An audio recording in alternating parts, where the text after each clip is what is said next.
Hello,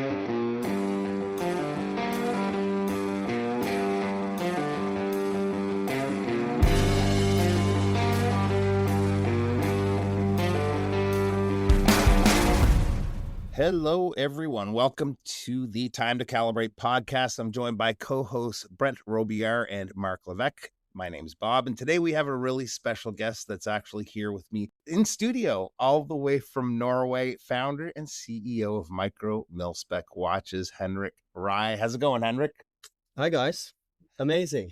Awesome. Good to see you. I know you've been busy the last few days with shows and all kinds of flights and stuff, but as required with any watch podcast, we like to start with a wrist check. What are you wearing today, Henrik? I've been wearing the Milgraph. The Milgraph. And it's been serving its purpose. So I've actually been able to keep track at home. Yeah. For the first time. I usually work in Europe, so you don't really have that problem. But going to the US, a little bit jet lag. I had no idea. I can't even do the math. So, yeah. Nice to have that little reminder on wrist. And yeah, that's a really cool watch for sure. Brent, how about you?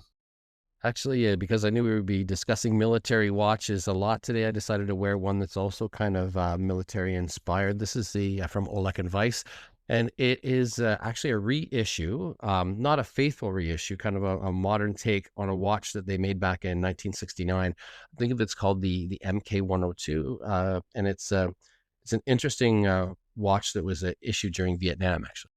Is that a Norwegian brand too? No, actually, they're from Zurich originally. Oh, okay. Yeah. But you said faithful reissue. Is it an unfaithful reissue? What's the... Help me out here. The watch has only had one wife. Yeah. Yeah. So I see your problem. Right. You know, some people always, they look at it and they say, okay, well, it's got to be exactly that way. The lugs have to appear like this. But Oleg and Weiss, they use a sort of a more modern case. They call it, I think, their M case, which it looks a little bit like a skin diver. So even though the dial is fairly faithful, the bezel is a little bit different and the case itself is different. And of course, now the water resistance is bumped to 300 meters. So one can say vintage inspired, but it certainly isn't an overall vintage look. What about you, Marc? While we were in New York at Intersect last weekend, Notice Watch has lent us the new Obscura 2, which is a really cool watch. They had partnered with Beers and Cameras, I think, or something like that, a group, to make the original Obscura. This one has a few changes, improvements, I guess. It's really cool. I have no idea what the bezel is for. It says here exposure, gauge, and shutter speed. So we're going to be writing the review. Brent is going to describe the bezel and how it functions because I have no clue. And then Brent's going to take some photos of it and put it all up in on the calibrated wrist. So that's what I've got on wrist. Sweet. It's very well made. I reviewed the Sector Deep a couple of years ago, and you can see the improvements that Notice has gone through over the last couple of years. This incremental improvements, and they're very impressive. Very happy with it. Yeah, very cool. So I have a watch on that, and Henrik was kind of surprised to see it on my wrist, but I have a few Micromilspec pieces here and for the shows that we do, the meetups that we do, our monthly meetups. And a few of them have been collected from different reviewers and that had them, they've been out and sort of scattered around North America, some of these watches. But one of the watches I have is the field testing unit, and I found out that this is actually one of the original 30 that were sent out to be tested back in the day. Very cool. And so Henrik was surprised to see this on my wrist. It's a prototype. The production models are slightly different, but that is what's on wrist. So side note. Yes. We don't even have that in our office back in Norway. I haven't seen it in 2 years. Yeah, that's crazy. Here you are rocking him out. He might be stealing this off my wrist by the time he goes back to Norway. If it's really his, is it really stealing? Yeah, that's true. That's true. So we like to start off with a little profile on our guests for listeners. Henrik co-founded Micromilspec back in 2019, originally specializing in highly custom mechanical timepieces designed for military units, first responders, other professional users. Under his leadership, Micromilspec has designed watches for elite units such as the Royal Norwegian Air Force and other specialist groups, and more recently expanded into limited civilian editions for collectors. Henrik left the corporate finance world to pursue something more creative, and there's usually something that happens that creates that shift for someone. Henrik, I've read that shift for you occurred during an earthquake in Japan and its aftermath. Can you tell us a little bit about how that led to Micromilspec and maybe a little bit about that specific situation? Yeah, wow. No, you're right. I went skiing with my dad. It was something we've been looking forward to for like many years, something you never get to do. And he left his job, so he had a little bit time, extra time on his hand, and we went to Japan to experience the slopes together. And we had an amazing time in Niseko. We went to Tokyo. He was going to study karate for a month, and I was about to head home. And then we left for the airport, got to our hotel, and I was a little bit surprised that I could hear the tube making so much noise, and it surprised me that I'm at the 26th floor, so there's not supposed to be a train or a tube or a tram or nothing making any vibrations whatsoever up at this height. So we came to the quick conclusion that when the building started to move, that this was most certainly an earthquake. So the door popped open at our hotel room, like floor panels were going everywhere. People were, screaming, and we went for the emergency exit, got down safely, 26 floors, and got the Japanese way that you're not supposed to go outside, while from an American, no, not American, I've been here so long now, I'm starting to identify with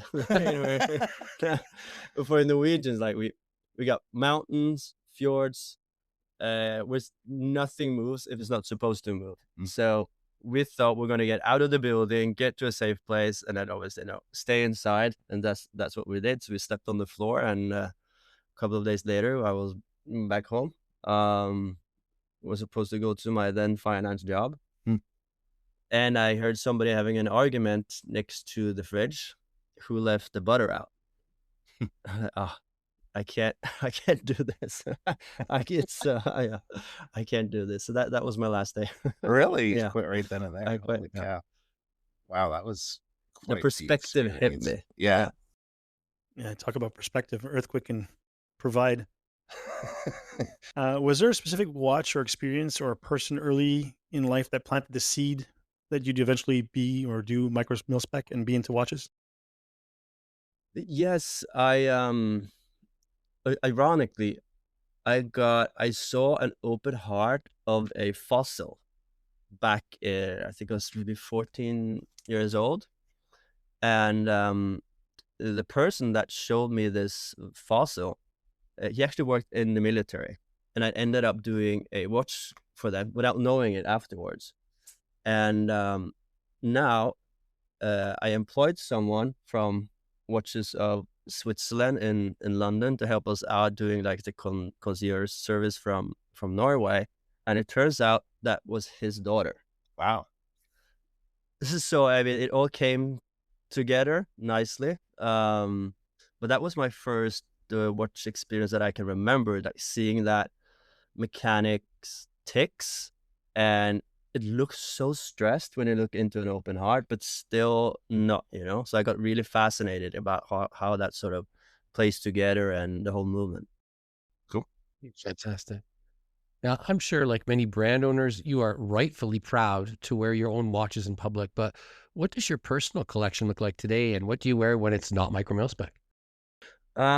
So I don't own any watches, to be completely transparent and open, no. All right, end the podcast. Yeah. Is he even allowed to be here? I mean, I know I'm supposed to have an answer to this, but it's been like I live to complete the collection for Micromilspec, and I think about it every waking hour of the day, and that's going to be my collection, and I feel I can't really move beyond that until I've been able to fulfill it. And then and obviously when I go to these shows, like, I enjoy watches from other brands like they were my own. It gives me great joy just to see the creativity that people are able to put into such a small space. 42 millimeters or 40 millimeters, and the dials being even smaller, and these details. Like, it's just baffling how much you can actually change, maintain, and just present something new to the market. It's I love that. yeah, I was going to be about to ask you that if doing all these shows, like the one we were at New York together, were you ever tempted by another brand? Something that you saw that blew you away and you almost added to your collection. Yes. I'm bad with names, but I met a guy from, I think it was from Trafford Oh yeah. Watches, yeah. And he had this dial that was just mesmerizing. And I asked him, like, did you do this on your own? And he's like, yeah, this is my. It has so many layers, so many different nuances to his timepiece. So yeah, and I went to this to Time and Tide, and they also had like an amazing collection, variety of watches, completely different from each other. So I would definitely see myself being able to put watches in my collection when I feel that all of my emotions and waking hours is not about completing the one for Micromilspec. Very cool. Cool. Yeah, so you came from a background in finance, as Bob pointing out, and not having a traditional watchmaking background. How did you educate yourself on the craft and the industry, and what are the biggest surprises along the way? So my first hands-on experience with watches after being 14 years old. After the fossil? I moved, so I live in Oslo, Norway. And me and my wife, we moved to Sagene, which is an old part of the town. Like cobblestone streets, brick buildings. It's a proper old part. And next to where I was living, there opened up a watch store, 150 meters or so from there. And you guys know, watch enthusiasts, being man, like, we love to get together and talk about this stuff. So it became a social hub essentially for the local community. And I came inside the door, asked him, like, so there's 60 seconds in a minute regardless. Why a Patek or why not a Casio? Like, it's $150,000, it's $10 or whatever. Like, can you please enlighten me on this, the philosophy here? And I just have this insane curiosity of getting to a point where you can feel that there is an objective truth about something, and that does not apply to watches whatsoever. So that really sparked my journey into this, and I spent a lot of time with this watchmaker. And our co-founder came into the store. He wanted to, or now co-founder, then he was just a dude from the military. He came into the store, wanted to do a custom timepiece for his unit.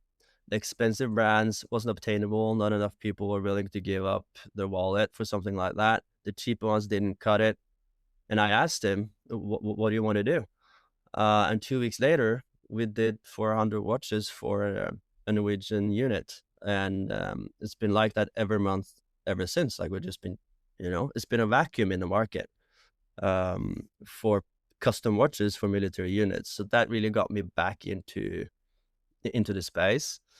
And I think what surprised me the most is the difference between Europe and America in terms of the watch communities and groups, because obviously I've just seen and learned and from these discussions, like I've been a complete outsider from the watch industry. I came into this because people asked me to create watches for them, like the military units, and I just happened to be there. The company is not named Henrik Rye because I think I'm a great designer that's going to make something that everybody loves. I've been so lucky that people come to me and tell me what they actually really enjoy and would like to see, and I've been able to facilitate it and bring that to the market. But going to and seeing the people now in the US, it's just like such a friendly group of people. The same goes for Europe, but there you have, it's very CEO driven, a lot of these companies. So I don't know that many watch people in Europe, but I now have a lot of friends from the Swiss industry. But that's not because of watches, it's just because they're just genuinely great people, and some of them happen to be CEOs of major companies. But first and foremost, they're just like the rest of us. If When you guys founded Micromilspec, you guys obviously went in the direction of custom watches for the military units and other types of units like that, first responders. Did you ever plan to release eventually watches to the public like you're now starting to do? That's a good question. Like, we obviously, you always try to evaluate the business side of things. What is the longevity of what you're doing today in the future? It was a really hard nut for us to crack, and we didn't plan it because we didn't know how to do it. We wanted to have something to offer the public, but we knew that we couldn't offer custom pieces that we made for military units because you get the list, they have to approve it. Nobody else is able to buy it. But then we started to have a couple of projects where for specialized units, smaller units, and we said to them, like, it's like 25 people, a custom timepiece. We're not able to do this, but we would love to help you guys out. But then we need to invite collectors to support the rest of the production so that we can get you 25 pieces. But then you sort of have to be willing that there's 50 pieces out in the market, not for a unit. So then we just took off like official badges and so forth that collectors either way are not supposed to, you don't want the name of another guy from the military on your timepiece. We did minor tweaks here. And that started to create the bridge for us towards the civilian market. But still, we didn't have that clear strategy on what eventually became the Milgraph. That was not a plan. It was not something we, strategically released for the purpose of becoming a civilian brand. No. As Bob mentioned, you've made bespoke pieces for elite military units, first responders, and more. What's the collaboration process like, and how much creative freedom do they have when they're working with you, the military units and the first responders? The process is usually you have one enthusiast within a group that is just like us, love watches and want to do something to create that unity feeling, that comradeship. And they typically have, depend on obviously if it's a pilot unit or an aerial thing, then it's sort of quite set because there's already a design language for that. But we usually end up asking, what's the one thing that everybody in your unit would immediately recognize that I necessarily wouldn't know anything about? And that could be anything from the sole of the shoe, because they're actively in the desert. So everybody knows the shoe prints of the people in front of you when you walk. And I could never come up with something like that, designing a timepiece for them. And they recognize it immediately. So we try to have we have a process where we collect information about culture, history, obviously the symbols, and then try to understand their how they operate, and then finding that one shared design language that they all feel they can stand behind. Sometimes it's really obvious, and sometimes it's a longer process, but we're a one-stop shop. We do everything for them, the sampling, we offer, split payment plans, we do all like logistics, the customer care, sending out the products to them. Obviously it's and we started the other way around. This is how we started out, so it's not something new to us. No. Once you guys decided to go down that the road that you were originally taking, what was the first unit you actually worked with, and what was the process like to design your very first watch? We the first one was the Royal Norwegian Air Force, but the guy that came into our door, he was from the Special Operation Forces in Norway. Okay. But he had two projects with him. So the one that we really started out with was for the Royal Norwegian Air Force. Okay. And we thought that we could make a 2D drawing, send it over, and be a part of their sort of like the not the tender, but they had a process where they were working with numerous other brands. Mm-hmm. We were like, this is going to be a winner. We didn't hear back from them. So you're like, why? What happened here? So then we picked up the phone and we said, we really want to meet you guys. We ended up at the captain's home with a carrot cake and a 1-to-1 size printout of the cockpit of the bird, as they call it. Yeah. And that's how we understood how important these minor details, how that means the world to these people. So we ended up having the torque display, which is the red, green, yellow. It's the torque display gives you the speed of the engine, essentially, of the rotors of the helicopter. And they wanted to have that on board or on the watch because they don't need to look at it because they feel it in the stick. Yes. That's why it was so important to them to get on the timepiece. Wow. So we started out like this, and then it's been basically the same. Like, you really need to talk to these people and not try to do the work for them. Let them come to you with what they want to see and tread the water carefully. You don't want to put, they're the tastemakers. Yeah. Not you. Yeah. That's awesome, man.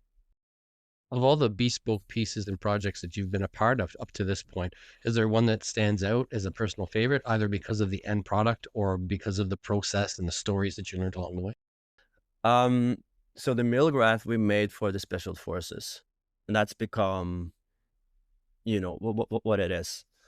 But other than that, I would also have to say the first project, because it means a lot to us as a company. It created our DNA. It still carries the same design language on the wrist. So the one that you actually have on your wrist here, the original one, that's the same case that they have. Oh, okay. So I would say, maybe and they were, ironically, that was when our co-founder walked through that door. We did the one for the Royal Norwegian Air Force, and we did the one for the Special Operation Forces. The Special Operation Forces timepiece is what we ended up releasing at Geneva Watch Days as our first civilian offering. So I think it will be those projects for sure. It completes the circle. Great.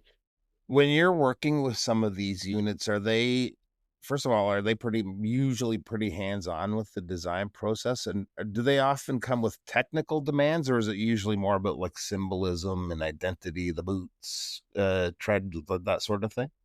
It's first and foremost a extension of their uniform. That's their approached. Okay.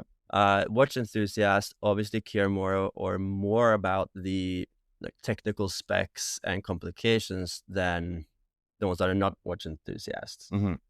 But the most important part when you work with a unit is that everybody's able to get their hands on one, so you can't make a product that is not obtainable for the rest of them. Mm-hmm. And that's been a real big part of our success sort of ingredient, because we make a Swiss-made product at a quality level and a price point that you can't really compete with when you go on the volume that you do with these military units. So they don't really have any compromise when it comes to quality. They just have a custom-made timepiece that is really well manufactured, and it's obtainable. Awesome. Now I'm on record for saying that the Milgraph is my favorite model. I saw it the first time in Toronto 2 years ago for the Toronto Timepiece Show, and it was fabulous. I wrote about it for Warner Wound on one of their quick releases, and I chose it as my favorite watch of the year for 2024 at the time. So I love it. I saw the white one last weekend in person. It's spectacular. Where did you see that? Sorry. Where did you see the white one? I'm trying to find it. Yeah. I did not take it. That's funny. That was at Intersect. So how has it become something of a flagship for the brand? What inspired that model? I think you mentioned a little bit about it just now. Yeah. And how does it encapsulate the Micromilspec identity? So it comes from the utility first perspective. And it has a swapped crown position because we originally had a right crown position on it. But they came back and said it needs to be a swapped crown position because we don't want to have any wrist injuries. When we swapped the crown position, it was also obvious that your thumb, being your strongest finger, is a much better way of operating a chrono or the chronograph pushers when you actually wear it on your left wrist. They wanted to have indents on the bezel, so that became a quad grip bezel, and you're able to operate it with a glove. So that was also one of their specs. In terms of other sort of details, so if your crown is unscrewed just a little bit, there's a red ring in it, so that you can immediately see that you have to screw your crown back in. So you really try to optimize all of the aspects, both in for functionality, but what can also go wrong when you wear a timepiece in the field. And titanium grade 5 is a superior material for this type of timepiece, both because of the weight of the movement that goes inside of it. So now it feels like a proper quality timepiece. The finishing that we chose on the Milgraph is a microblasted finish that took us a year to get right. So it's not a coating on it.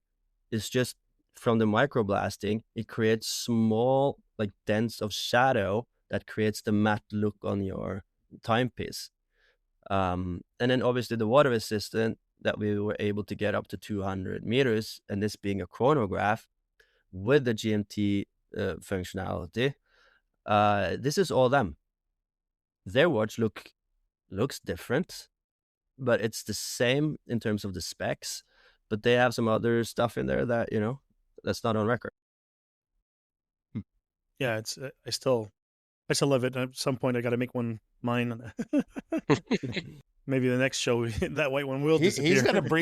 He's got a briefcase full of watches over here. Maybe maybe one will fall off the back of the truck. Yeah. So with choices like grade 5 titanium, which you just mentioned now, and mechanical only movements and a GMT chronograph functionality, how do you balance form versus function in watches that must survive real missions? It's all about function, I guess. Yeah. And the form just comes afterwards. It is you could get more specs in, but then it wouldn't be something that we could deliver and stand behind in terms of the watch would be too thick, for example. It needs to be comfortable on the wrist, but functionality comes first. And then if we are not able to accommodate that in the design and in the quality, it's a no-go. So it's always the first priority for sure. Cool. So working with these units like you have, do you and the team ever get out in the field with them? If so, any highlights you could share with us? They call it, what do they call it? Not spotter pointers. I can't remember. Like we were hostages. Yeah. That was fun. Tell us a little bit about that. What I tell you, I know nothing. You get blindfolded, tied up. Yeah.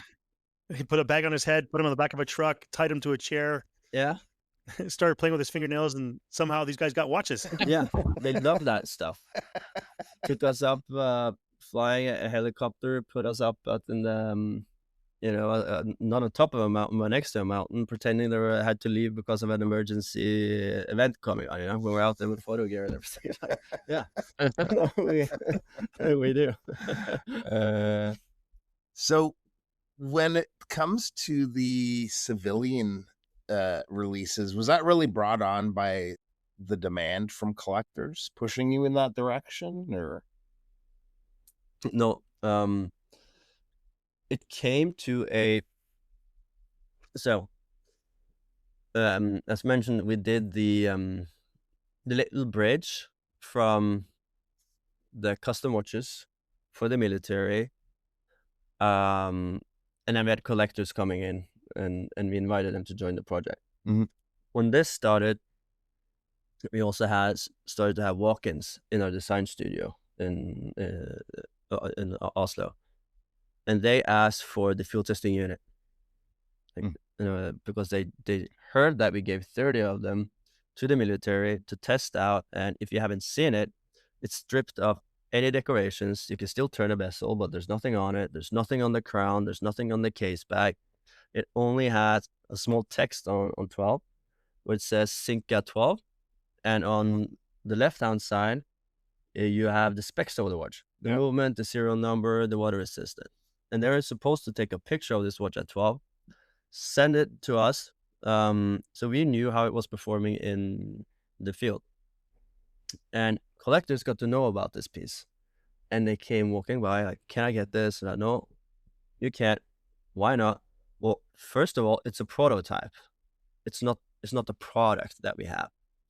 And then this started to, we have occurring events of this. And then at some point I gave in and I said, "All right, $1,700. I'll take it." Now, okay, so there's something here. And as I mentioned, I've been a complete outsider. So I didn't know about this part of the industry with collectors, because my entry here has been military units wanting to have custom watches. So that was my first interaction with the watch community. And then it became like a challenge. So you guys, you're working with the military, but really what can you do? Like, show us what type of a product can you release to the market if you're done for the custom projects. Worked with 4,000, we have 4,000 active military personnel wearing our watches. So give me your best shot. And that challenge really spiked me and intrigued me to develop something that I wanted to impress the watch industry with. And that became the millograph that I released on Geneva Watch Days in 2024. And to be completely frank and honest, I took a loan on my house to pay for my entry ticket to Geneva Watch Days. Wow. Because I believed so much in this timepiece and the offering that we were finally getting out there. That's an interesting story. When we were talking to Andrew McCutcheon not too long ago, he said, there's a big difference between independent watchmakers, and he said there's some that are just all in, and that's just about as all in as one can get. That's a great story. I'm all in, yeah. And now he's wondering if he can stay with me for a few months. Yeah. Keep an eye on the silverware, Bob. I don't know. So Micromilspec, it began obviously as the military purveyor. It's now moved, of course, into direct-to-consumer sales. But now you've even got like ADs all over the world. Like I think I counted 9. You've got Europe and Asia. You've got North America. A friend of ours, Sam at Gem Bijou. How do you select an appropriate retail partner? Like, what's that process look like to you? Well, so 2024 was really the moment that we opened up for the industry, and then we got quite a good sort of reception from people that I always looked up to over the years. So I really wanted to accommodate having some of our watches. But as it stands now, we are where we're at with retail is where we're gonna be with retail. We have no chance of expanding with new retailers. There's no strategy. We just want to maintain the ones that we have on board now. Like, we released the Millograph in January. We do all of our models once a year. We did 150 pieces, and it was sold out before release. So the next one is in 2027. So we're in a place now where retail is, we don't want to disappoint them. So we're going to keep them happy, but it's not something we're going to expand on, if that answers your question. Absolutely. Yeah, you've kept annual production numbers very low. Is that intentional exclusivity, or is it practicality, or both? And how do you decide what to make and how many? Well, it's intentional in the way that if you set up a watch company and your goal is so that everyone that walks in through the door is going to be able to walk out of that door with a watch on your hand, you suddenly turn it into a volume game. And that's going to affect all of the decisions that you do as a brand, because then you have to increase them, or your marketing, your cash flow, your profit. And I really don't appreciate that model when the product is first and foremost, and your brand is the number one thing that keeps people walking in the door. So if demand grows rapidly and it looks like it's headed that way, how do you plan to scale without losing the craftsmanship and the ethos that define Micromilspec? It's defined by itself. It's not it's not, you can't scale in this business like you do in the tech industry. It's not doable. Like, I make an order with Le Duperret in Switzerland, whatever that the size of that is, then I'm not gonna do double that. I'm not gonna do that 3 times a year. You just, we do this because we love the watches that we have, and obviously it's a very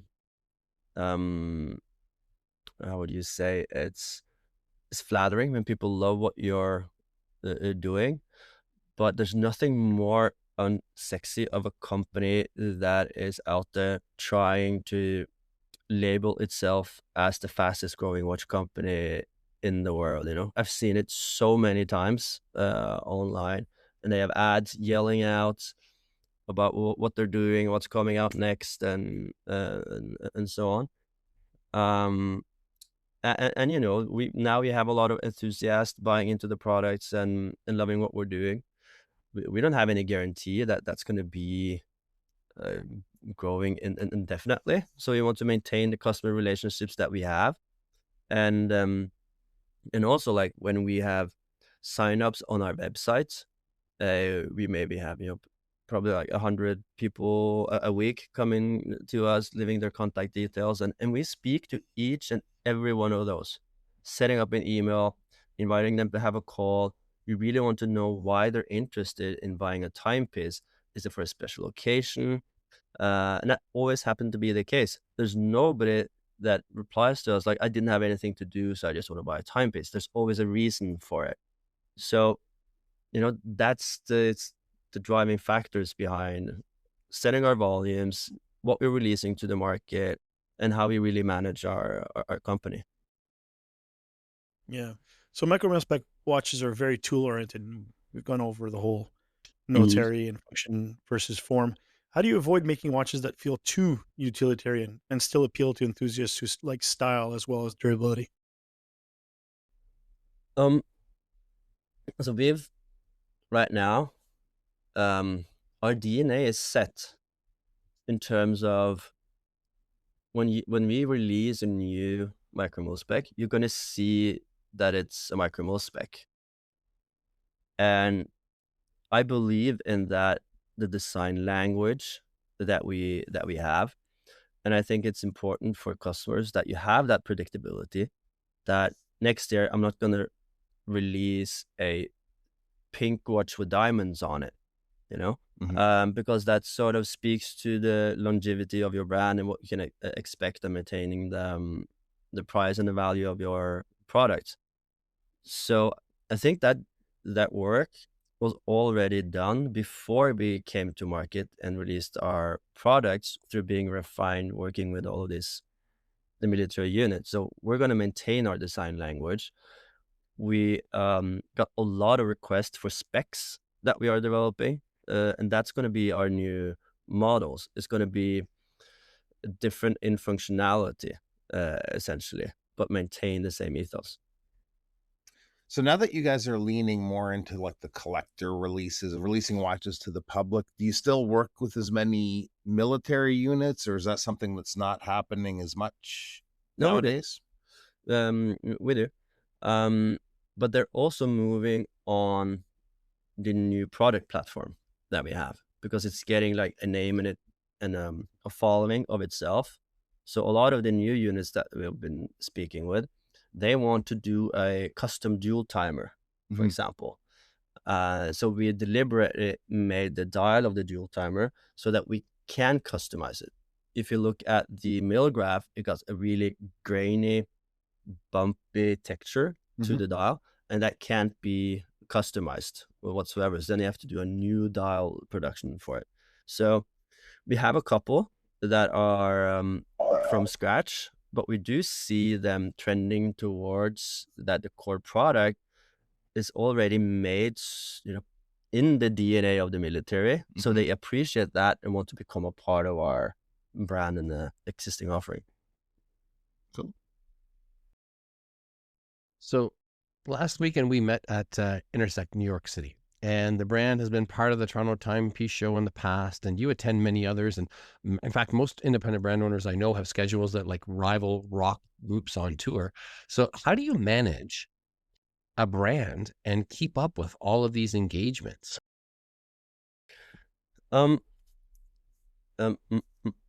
So Intersect was my first watch show ever.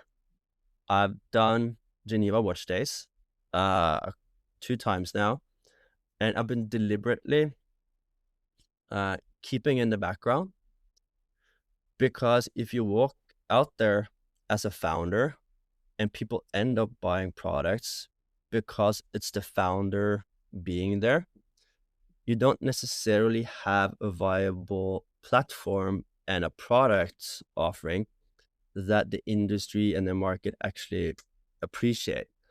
And it comes also a little bit of an ingredient in that I'm not too fan of crowds and I'm an introvert. But it's been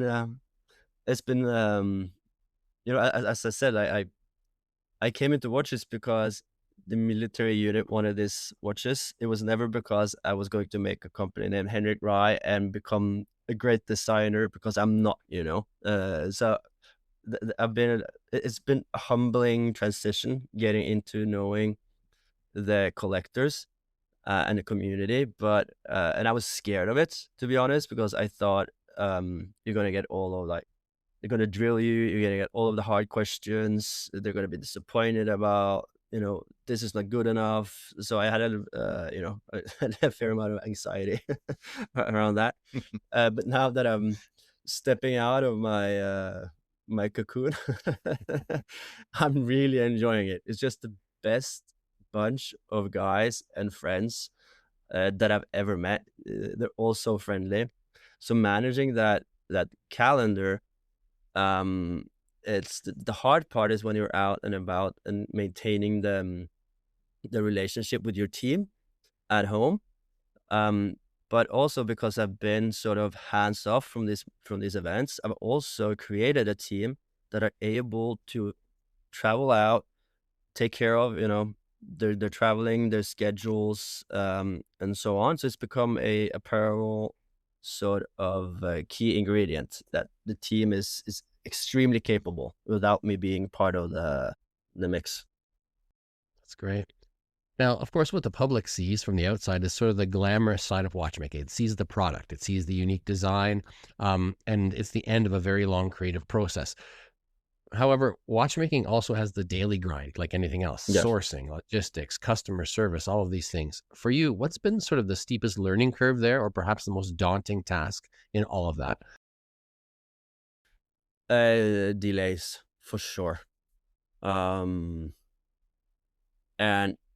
when you work at this level of quality, you sort of, you put back so many processes that are not up to standard, and there's no shortcuts. And even though you plan that everything is going according to plan, and we have fail safes all over the place, you just need time. You need more time to create the products, real good quality products. I think that's the number one thing that's been challenging, obviously. And then, so when we started out in 2019 and up until this point, like, you had regional wars, you've had COVID, you had inflations, you had currency fluctuations that has just been out of this world. I don't think there's a part in history since maybe World War II where the world has been a tougher place to start a business. So obviously that's impacted a lot of our supply chain and a lot of the decisions that have been made and processes that we've started out. So I do think, like, the watch companies that you see around now, it's quite a resilient gathering of people behind these companies. It's tough out there. It's insanely hard. So I think the way that I got introduced to Micromilspec, and I think a lot of people, there was a few articles about the watch I'm wearing right now, the field testing unit, when you guys were first doing that program with the original 30 watches. For people that aren't familiar with that, can you maybe describe what that was all about, the field testing unit project? And just wondering if you, when it comes to the results of that, did you have any results maybe you didn't want to hear afterwards? No. No, so it really comes back to the same thing. Like, we were not sure that we were going to be good enough, so we made 30 prototypes for us to test in the field so that we can adjust on whatever movements that didn't work or perform, the bezel functionality, the crown guard, water resistant, all of this. But the irony is that we sent out 30 and none of them came back. So we got feedback, but we never got the hands-on experience again with the watches. But what you see in the next generation of the cases that we've done, that's really based on the feedback. So you have a 200-meter water resistant, you have a 120 click bezel system on them, you have a new crown guard there, and obviously going towards titanium was a big part of that. Like, the material is superior in the chronograph field, and so that was the natural evolution, I think, from that program. Cool. Your earliest collaboration we mentioned already was the Royal Norwegian Air Force. And of course, that was the pilot watch. But actually, I think it wasn't until last year that you finally added it into your annual collection for the first time. So now you kind of cater to that land, sea, air, those three broad categories. Within those categories, what creative releases might we expect to see moving forward? What are you working on right now? I am working on a field watch. So millgraph is the chronograph, and I'm working on the little brother to the millgraph. And if I was not insecure before, this follow-up is something. Awesome. Yeah. But obviously we're also going towards divers. But that's not going to be until 2027 at the earliest. Yeah. And we have an off catalog section as well. That's been but that's not for public release. If it wasn't, you wouldn't have brought it up. You have to cut that out then. What trend in watches right now has you most excited, and what trend are you most cautious about? I'm always pink dials and diamonds. Yeah, well, yeah. No, I'm always cautious about new materials, to be honest. Because like you had this one, you had a trend back in the days towards what is it, some sort of plastic composite thing, and then suddenly, you had brands selling that for $15,000-$20,000 as a new performance. Right. Are you okay there, Marc? Yeah, I'm good. Yeah, and then suddenly somebody else comes in, undercut the markets with the exact same thing, and you're just taking with your pants down for doing something rubbish. So, new materials is something I would always be very careful about. What really gets me excited, but that's more from a personal level. I've been drawn towards the jumping hour complications, because when you try, it's just from a utility perspective again. Ironically, when you try to teach a kid how to read time, it takes a little bit of effort. They get it, of course, but I think I could have been able to get the jumping hour within a couple of seconds. It makes much more sense, but I haven't been able to decipher that in the Micromilspec sphere, because I also too think that's it's a trend right now, so I would like to see it becoming much more firm.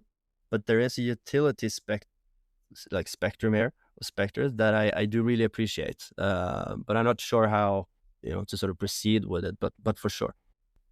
Yeah. Cool.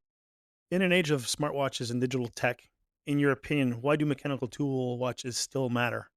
And is Micromilspec considering going digital? I mean, most militaries and army people and first responders, you normally wear G-Shocks. Yeah, no, a very good question.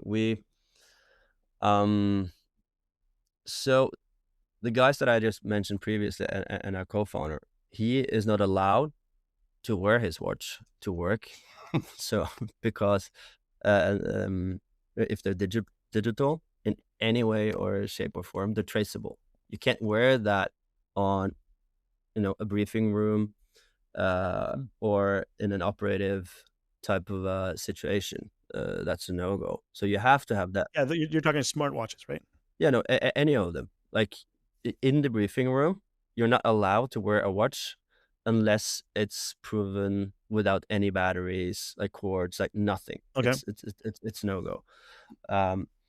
So then you obviously have that aspect coming towards then the mechanical stuff of it. The automatic has an authentic place on the field, and also with a certain type of groups and operators. But when it comes to the smartwatch of it, I haven't really made up my mind, because I see it's a great product. A lot of people enjoy the smartwatch for like pure health reasons and so forth.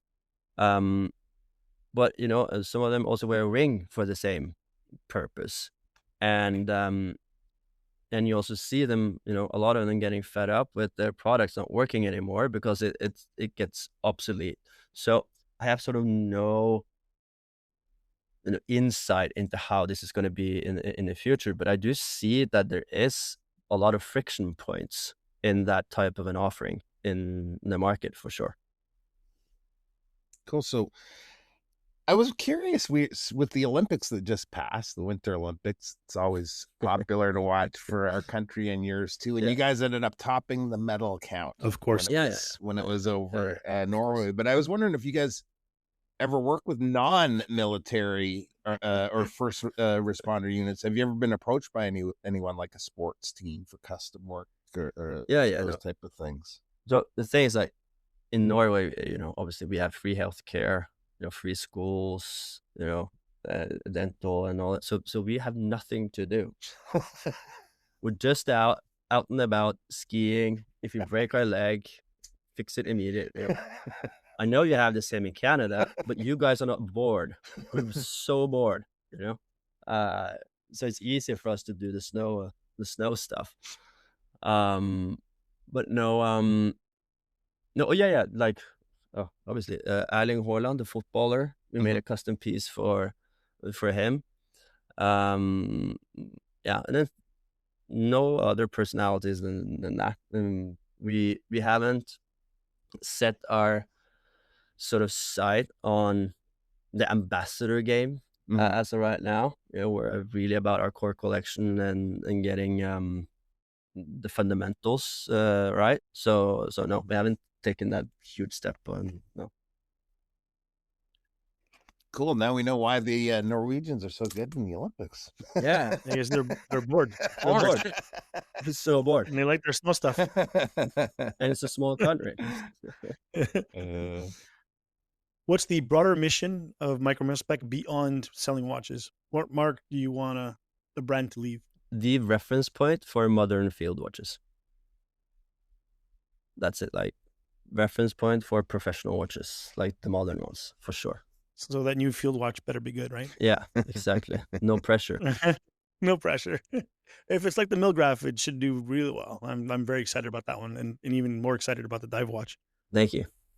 So for entrepreneurs listening who want to break into passionate hobby like ours and a community like watches, what's the biggest piece of advice you can give?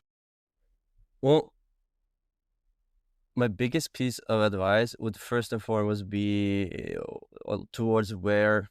So if you're in US, what I've noticed is that a lot of the American brands are made by Americans and also mostly for Americans. They start out with a design that they think is great, their friends love it, and then they get traction, expand, and they have this really good thing going on. I mean, if that's you, I would absolutely pursue something a very low barrier, finding your own design language and offering without breaking the bank, because it's not about that whatsoever. If you're coming from a European perspective, having the Swiss industry owning the entire sort of offering and the stamp of approval, you could go out without the Swiss made thing, but I think that's going to be tough. I think it's going to be really, really tough. And if you decide to go this the Swiss made way, it's going to getting like the contacts, the people, getting to these, you would hopefully end up at the dinner with some relevant people next year. It's going to take time. But I mean, if you're willing to really do that, enjoy that, and I would recommend that route. If not, I would just do it as a pure hobby. Yes. Cool. So how about a little lightning round? Fast questions. Fast questions. Favorite complication? GMT. Good. Watch you admire but don't own? Rolex Daytona. Okay. Watch you think is underrated? It can't be the Daytona. Daytona. No. No, that's easy. Young Guns. Oh, Young Guns, yeah. They just came out with a dive watch, and it looks pretty neat. I can't wait to see it in person. And we didn't talk about this before, but have you ever considered collaborations with other brands? Is there a dream collaborator out there you'd love to work with? Absolutely. And it's gonna happen for my field watch. Oh. So it is. So So you're not going to say who it is you? not yet. No. Okay, well, other than them, is there another one you would like to collaborate with at some point? if you say Isotope, you get $20. Just so you know. Okay, each time Isotope. Yeah. Yeah. That'll barely pay for for staying at Bob's house. Yeah, no, I mean, yes, but as like I love so many different brands out there that I would be open to do plenty of collaborations, to be honest. What did you guys think of Seal Instruments Micromilspec collab? Cool. Me. I mean, That'd be cool. That would be cool. That would be very cool. Talk about badass. All right. Well, we have a thing to get to. There's an event tonight in Toronto, Micromilspec. There's going to be a bunch of cool cars, cool watches, cool people. So we got to wrap it up a little sooner than normal here today, but just wanted to thank you for coming on, Henrik. Really appreciate the chat and had a lot of fun. Thank you, guys. Appreciate it. Yeah, good to see you again. Yeah, nice seeing you again. The Time to Calibrate podcast is released every 2 weeks and is available wherever you listen to podcasts. If you'd like to contact us, we are at Time to Calibrate on Instagram, and you can always email us at timetocalibrate@gmail.com. Should you want to continue this conversation and join many others, check our show notes for a link to our Discord community. We'd love to see you there. Until the next one, T2C out. Hold on. Stop the music. We've got a special guest in, Matt Smith-Johnston, a.k.a. Teenage Grandpa. Hello. Hey, Matt. Thanks for joining us on the show. We're adding this in at the end of the show to introduce a new collaboration with Isotope that Teenage Grandpa has helped design. How about you talk a little bit about yourself there, Matt? Maybe introduce the new watch. Oh, yeah. Hey, so, yeah, I'm a watch designer based in Scarborough, Ontario, Canada. And, yeah, I've been in the watch space for, over a decade now, maybe 13 years plus. You know, I've come from a background of graphic design. That's what I went to school for. And, you know, when I entered the field, I've done quite a lot of different things. I've done broadcast design and animation and retail design and industrial design. And, you know, at some point I decided to try and merge my passion for design with something I really, really love and I've always cared about, which is watches. So, you know, way back in the day, I started one of the first, I think at the time I was the only strap seller on Etsy, way back. And that's where the Teenage Grandpa came from. And I just, I kind of like that as a, you know, a alias for my watch related activities. Sure. Old soul. Yeah, well, it's funny. It came from a silly place. I actually saw that somewhere, and it made me laugh. And it wasn't anything serious, but I thought, oh, like I like the idea, this juxtaposition of the idea of like something very old and something new. Because you know, I was like, well, I want to bring this like kind of like young, spirited aesthetic. You know, even though I'm like middle-aged man now, I still feel kind of like a punk rock teenager at heart, and I want to bring that into, you know, this very traditional space, which is watchmaking. And, you know, I came to know Jose. I met him, maybe 5 years ago at this point. And, you know, just liked his work and he was very friendly. And, you know, in 2024, I guess is when he first started showing up at events with the Moonshot prototypes. And, man, I love that chronograph. I was like just floored by it. It was exactly the kind of thing that appealed to me. And it's something that I had no part in designing that base model, but I was like, no, this is the kind of thing that I would this is where my brain is at. And I loved it. I love chronographs. I loved it. I loved the proportions. Really stuck with me. So anytime I, bump into Jose, I'd be like, hey, let me just play with that little moonshot for a while. And then, so anyways, I think it was at the Toronto Time event, not the one that just passed, but maybe the 1 year prior, when he was one of the events. Anyhow, he came to me and said, hey, would you like to do a moonshot collaboration with me? And I was like, oh my God, of course I'd love to do this. Is my favorite watch out right now. And then he was like, yeah, I was thinking about doing a telemeter. And here's the other thing, he didn't know, but I have always wanted to do a telemeter. And I pitched a telemeter to someone else early in my days of doing watch design. It didn't go through, but I just had this idea stuck in my head of how a telemeter should be, and to get to apply that kind of idea that's been rattling around in my skull for however long to what has essentially been my favorite chronograph released in the last couple of years. I was like, oh, this is just perfect. Yeah, maybe for the listeners who might not know, can you describe what a telemeter is and what it does?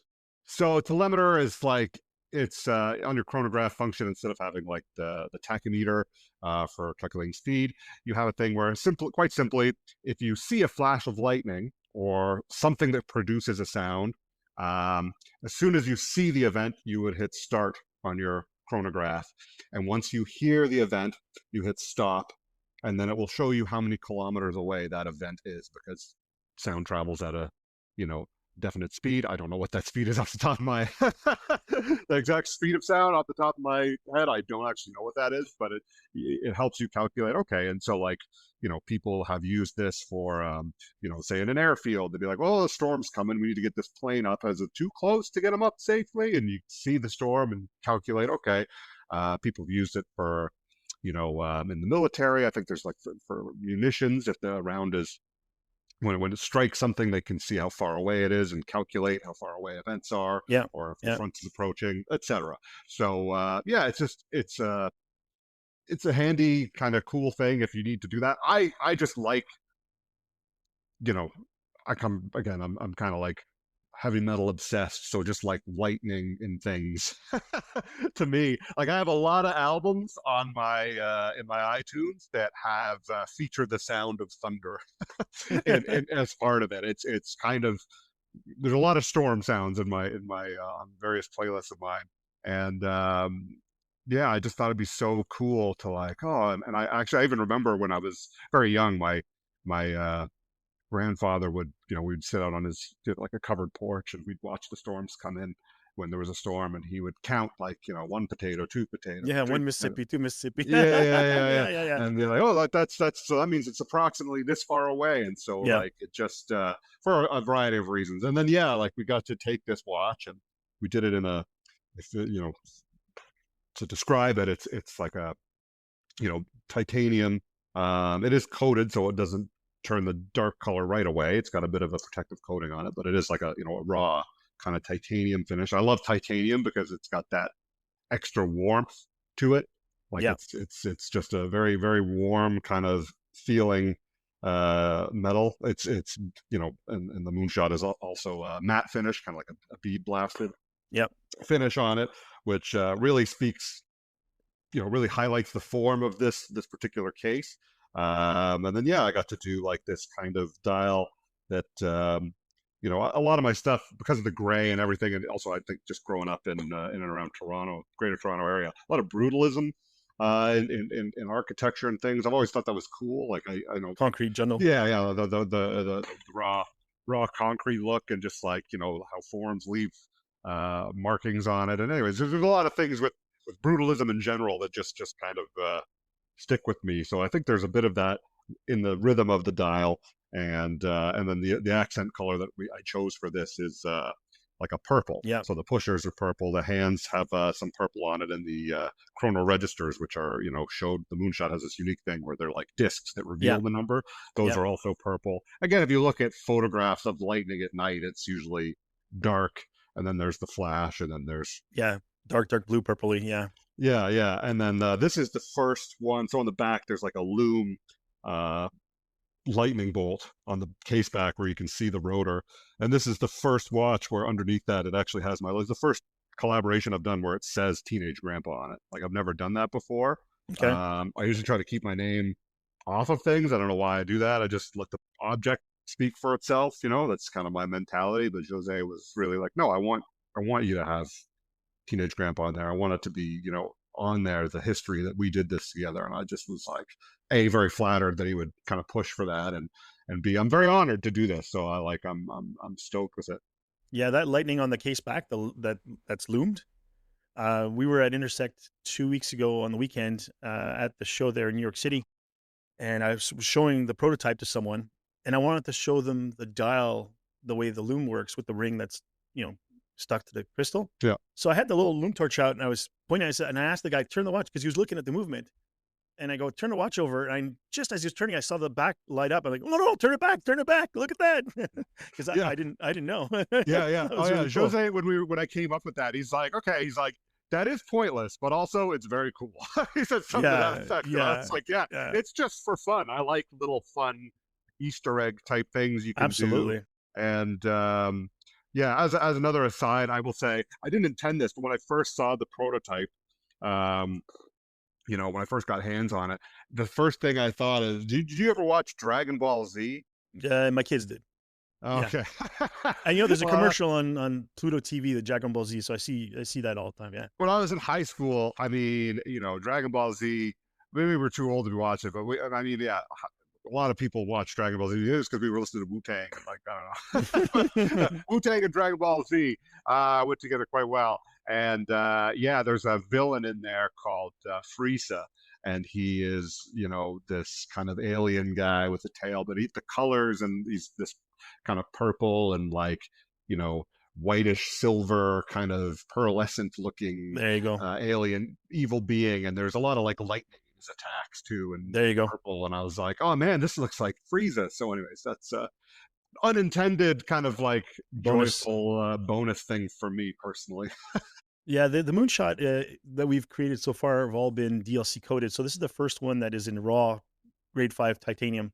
The look is very different, and it looks fantastic. I mean, it feels amazing on the wrist. I've never been a fan of titanium because of the way it feels light. On smaller watches or thinner watches, it kind of feels like you're not wearing anything. And I'm of the age that, is it heavy? Yeah. Then it's expensive. So, I came from that world. And the cool thing about the moonshot chronograph is that it's fairly large, and the bracelet's fairly thick. So you still get the heft.